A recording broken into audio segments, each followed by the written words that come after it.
آپ نے فرمایا کثرت کے ساتھ استغفار کرو. کیا کرو؟ کثرت کے ساتھ استغفار کرو. استغفار کا فائدہ یہ ہے کہ وہ جو زبان کثرت کے ساتھ مائل ہے دنیا کی طرف وہ اس سے رک جائے گی اور استغفار کی طرف مائل ہونے کی وجہ سے اس کی اصلاح ہو جائے گی.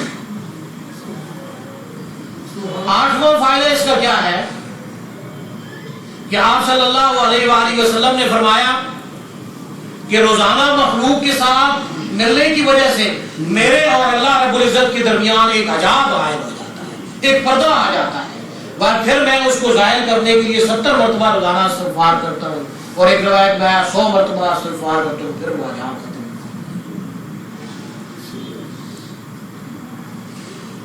کہ وہ حجاب جو کثرت سے مخلوق کے ساتھ ملنے کی وجہ سے پیدا ہو گیا اللہ اور اس بندے کے درمیان حائل ہو جاتا ہے, وہ استغفار کرنے سے ختم ہو جاتا ہے. 9واں فائدہ اس کا کیا ہے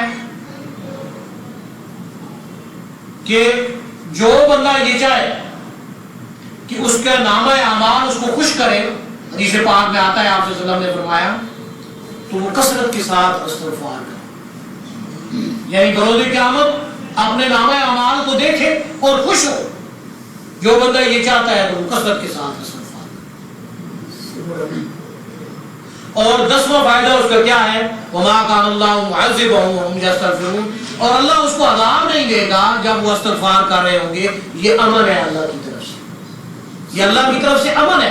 وہ بندہ اللہ کے غضب سے محفوظ ہو جاتا ہے, چاہے وہ غضب دنیا میں اس پر نازل ہونے والا ہو, جیسے آپ دیکھتے ہیں مختلف شکلیں ہیں اللہ کے عذاب کے نازل ہونے کی. عذاب کے 4 حرف ہیں. کتنے حرف ہیں؟ 4 حرف ہیں. 4 طرح سے اللہ کا عذاب واقع ہوتا ہے. ایک اوپر سے آتا ہے آسمانوں سے, چاہے اولوں کی شکل میں, چاہے بارش کی شکل میں, چاہے پتھروں کی شکل میں.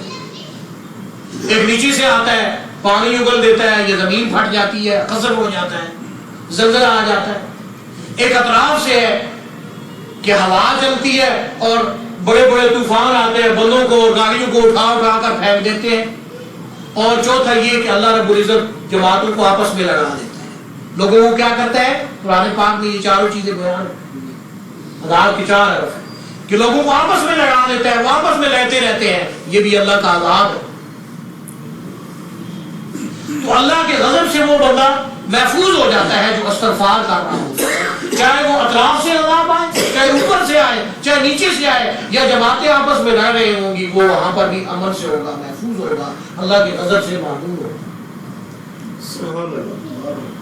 یہ 10واں فائدہ ہے استغفار کا. اور استغفار کی 11واں فائدہ حضرت علی رضی اللہ تعالیٰ عنہ راوی ہے, فرماتے ہیں کہ ہر مرض کی دوا ہے اور گناہ کی دوا استغفار ہے. سبحان اللہ.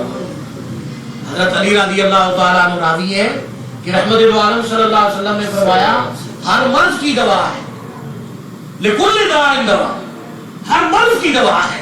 کوئی ایسی اللہ رب العزت نے مرض پیدا نہیں کی, اس کی دوا پہلے پیدا کی ہے, مگر ہر آدمی اس کا فہم نہیں کرتا. لکل داء دوا. اور فرمایا گناہوں کی دوا کیا ہے؟ استغفار ہے. چاہے صغیرہ گناہ ہے, چاہے کبیرہ گناہ ہے, چاہے ظاہری چھپ کیا ہے گناہ یا چھپ کر کیا ہے, اعلانیہ کیا ہے یا پوشیدہ کیا ہے, ان سب کا علاج استغفار ہے. یہ 11 فائدے ہیں اس کے استغفار. اور استغفار کو جب لکھا جاتا ہے تو لفظ تو ایک ہے مگر 3 پارٹ میں, 3 جزء میں تقسیم ہو جاتا ہے. الف الگ ہو جاتا ہے, اسی طرح آپ کوئی لکھ کے لوگ ہیں.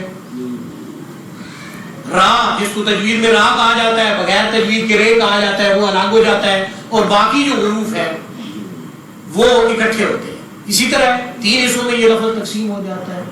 تو استغفار سے 3 کیفیات حاصل ہوتی ہیں جو اس کا بہت بڑا مقصد ہوتا ہے. وہ کیا؟ غوث اعظم محی الدین سید عبد القادر جیلانی رحمۃ اللہ علیہ فرماتے ہیں عام آدمی کا استغفار اس کی گناہوں کی معافی کے لیے ہوتا ہے. عام آدمی کا استغفار اس کی گناہوں کی معافی کے لیے ہوتا ہے, خاص آدمی کا استغفار ترقی درجات کے لیے ہوتا ہے. جب بندہ استغفار کرتا ہے اس کا درجہ اور مقام ہو بلند ہوتا چلا جاتا ہے، بڑھتا چلا جاتا ہے۔ اور فرمایا اور یا اللہ کا استغفار امت پر اللہ کی رحمت کا نزول اور رزق کی فراوانی کا ذریعہ بنتا ہے۔ سبحان اللہ۔ جب اور یا اللہ استغفار کرتے ہیں تو اس کا فائدہ امت کو پہنچتا ہے۔ کیسے پہنچتا ہے؟ اللہ کثرت کے ساتھ ان کو رزق کی فراوانی عطا فرماتا ہے اور اپنے عذاب سے ان کو محفوظ کر دیتا ہے۔ رحمت دو عالم صلی اللہ علیہ وآلہ وسلم نے فرمایا اللہ کے بعد بندے ایسے ہیں جب زمین پر چلتے ہیں تو پانی میں رہنے والی مچھلیاں اور بلوں میں رہنے والی چیونٹیاں دعا کرتی ہیں یا رب اس کو زمین کو باقی رکھ، اس بندے کو زمین پر باقی رکھ، اس کی وجہ سے تیری رحمتیں نازل ہوں گی، ہمیں رزق فراوانی کے ساتھ ملے گا۔ اور جب برا بندہ زمین پر چلتا ہے تو بلوں میں رہنے والی چیونٹیاں اور مچھلیاں جو پانی کے اندر رہتی ہیں وہ اللہ سے دعا کرتی ہیں اللہ اس بندے کو اٹھا لے کہ اس کی وجہ سے ہم تیرے عذاب کا شکار ہو جائیں۔ اب بات آپ سمجھ آ گئی کہ جب اولیاء اللہ استغفار کرتے ہیں تو اس کا فائدہ کیا ہوتا ہے؟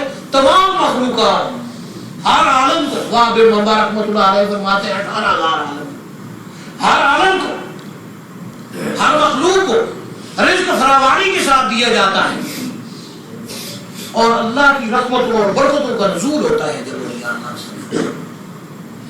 تو اس کا مین مقصد استغفار کرانے کا یہ ہوتا ہے کہ اولیاء اللہ وہ ہیں جو کسی مقام پر آ کر رک جائیں اور فقراء محمد وہ ہیں جن کا مقام کوئی نہیں ہوتا، ہر لحظہ ہر گھڑی ہر روز ان کا درجہ اور مقام بلند سے بلند تر ہوتا چلا جاتا ہے۔ فقراء محمد کون ہوتے ہیں؟ لا تعرفهم غیری، جو حضور صلی اللہ علیہ وآلہ وسلم کے سوا ان کو کوئی نہیں پہچانتا، حضور صلی اللہ علیہ وسلم کی ابا کے نیچے چھپی ہوتے ہیں، وہ فقراء محمد ہے۔